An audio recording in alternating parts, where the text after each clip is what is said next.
Hi, and welcome back to another episode of the History of Fan Anime. I'm your host, William Chow, and in today's episode, I'm going to first start talking about some of the convention stories and our road trip stories of taking our trip, an anime trip down to California and Washington State and that kind of stuff to basically go and pick up anime goods and basically go to some of the anime conventions down there and some of the stories that we got happening. So there's quite a few stories, so I'm going to try to break it up according to the different years that we went down and basically go over and try to. I've got some pictures and I got some audio, and I'm gonna try to bring them out for you to show you as I'm basically going to sort of go over some of the stories that I sort of remember and sort of flesh them out a little bit, give you some pictures and that kind of stuff while I explain them. Okay, so let's start. Okay, so the first road trip that we did for convention travel was in 1989. I basically, with the help of some members of the Abbotsford Animation Club, we managed to basically get a few people together with the help of their chairperson, Lyle Martin, and we had two other drivers that were also on our trip, which named Barry Moss and Ron Iben, also from the Abbotsford club. We basically took a vehicle and we basically went all the way down to through San Francisco and San Diego. Now, one of the sort of the more touristy things that we did, of course, is that this is sort of my first experience going down to the U.S.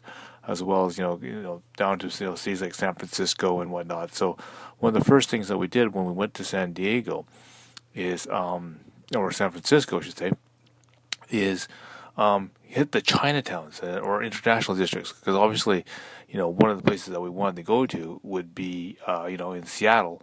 We'd want to go to the international district, which has the Kinyu bookstore. Again, that's a good place to get a lot of Japanese books and that kind of stuff. And that again, at that time, there wasn't a lot of anime books that were available because they never knew that kind of thing would really sell over here. So they basically stuck to basically selling Japanese to English dictionaries and of course a lot of periodical magazines and quite a few CDs in that store. But and a lot of Japanese knickknacks like wicker and decorations and that kind of stuff. But they didn't have really a large anime section. But they had some books that were different, so that's why it was important to go. And then when we got down to San Francisco, we were more of a tourist that time. Especially we had the. I remember we were walking up Grant Street and Barry was like, well, maybe not the fittest person in the world, and he almost died going up the hill. So that was a tough climb. But we went down to the Chinatown looking for things. We didn't find much because I said if you could. A lot of people don't have, like for example, a Japanese district or maybe not even a Japanese bookstore like Kinyu. But a lot of places do have, a Chinatown, and it's possible that there might be some Chinese bookstore or something that might have something like some VCDs or some sort of things, maybe some comics or whatever that might be some of anime. But again, for the most part, they didn't have much of anything that was really important at this time. Okay. And so we basically continued on, and what was nice about doing going to these conventions, that kind of stuff, and going as sort of a road trip group, is that you get to divide the costs of transportation, because gas is usually expensive, or if you're going to fly, that's also pretty expensive. But if you're driving like this, then we can divide up the gas and that kind of stuff. Also, when we get to the hotels, we can also share the cost of a hotel rather than each individually paying the cost of one hotel. And so that's a big plus in that respect. However, one really funny story is that we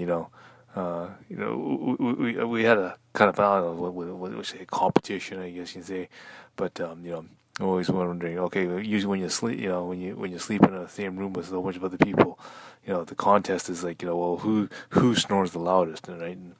And everyone said that I snored pretty bad, but then one day, I remember, because I do have a sleep apnea thing, so I wake up quite often in the middle of the night, and I noticed that I woke up in the middle of the night and I'm here just hear some just wild wailing away, and I was thinking, okay, who is it? Is it Lyle? Is it? And I look over, no, it's Barry. He sounds like he's like well, literally, probably about bad light, but I mean, he's like, sounds like he's like drowning or something, but and then of course you go to tell him in the morning, say, okay, I think Barry, I think you've won the snoring contest. He goes, no, it can't be me, no, that's impossible. And so, and so it's like, so at this time, of course, we don't have like cell phones that can, record video and or that kind of stuff. And for that matter, none of us really carried like, digital camcorders and that kind of stuff, because if you had to do a camcorder, you'd actually have to carry like a small, high 8 or VHS-C type camcorder to actually record video and audio at the same time.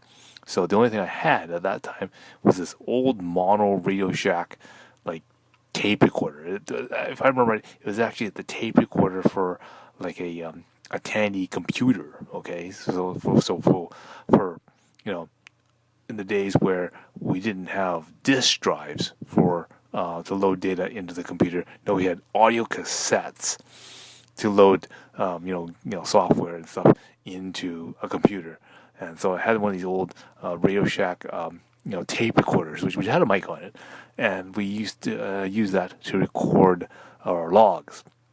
And so what I had to do is I had to wait the next night that we're doing, and of course as usual I'll wake up in the middle of the night to go to the washroom or whatever, and then of course sure enough Barry's away, droning away.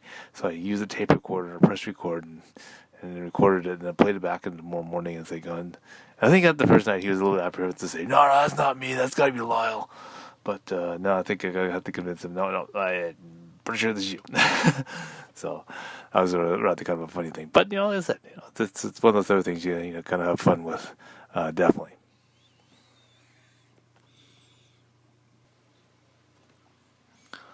Okay, so by the time we got down to the San Diego Comic Con, again at this time it was not really a big focus on anime. It's still primarily a comic book convention. Okay, now this of course is a really really large scale comic convention. I mean, most of us at this time were only used to these small little comic book swap meet things that are usually would be the size of like the small sort of banquet hall that you would get inside a church, or banquet hall, or sort of one sort of large room in a hotel or something. I mean, that's about as big as you're going to get, and you have 10, maybe 20 comic book store owners or private sellers that are just sort of coming together, set up a table, and sell off all their old back issues of comics or whatever, right? This is obviously much bigger, but still a lot of my CFO contacts and that stuff, I was able to meet up with it, and some of the more famous people, obviously. I ran into Nicholas Condor, who was the chairperson of the CFO Victoria. And I mentioned in an earlier episode how I got introduced to him, and that's how we got started making the Vancouver Japanese Animation Club using representation from the Victoria Japanese Animation Club. So yeah, I met and talked to Nicholas Condor for a while there, and that was great. The other thing that another person that was rather famous actually at this time, although he's still up and coming, was the artist Don Yee. Now you may know Don Yee from his works that he's done for the Art of Robotech series, and for as long as that series has, everyone has sort of associated his name with that, and that's his sort of claim to fame. But he also was the the chapter head of one of the CFO chapters, And so I remembered, sending him a letter and basically, getting in touch with him, and then I was able to then meet him when I was in San Diego.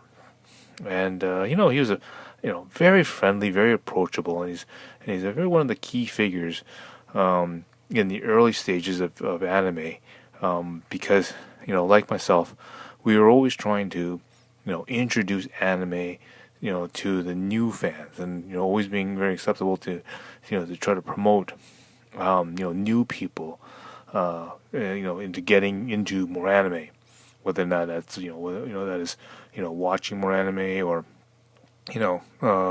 exploring artistic things for like people who are trying to get into comics and that kind of stuff. Because again, he was a lot of illustrations and that kind of stuff he did, as well as he's trying to get into a lot of comic works and that kind of stuff. So he was very helpful and very friendly for all those type of people. So that was really great, and I really enjoyed meeting up with him. And as one of the pioneers of anime getting started, he will be sorely missed. Okay.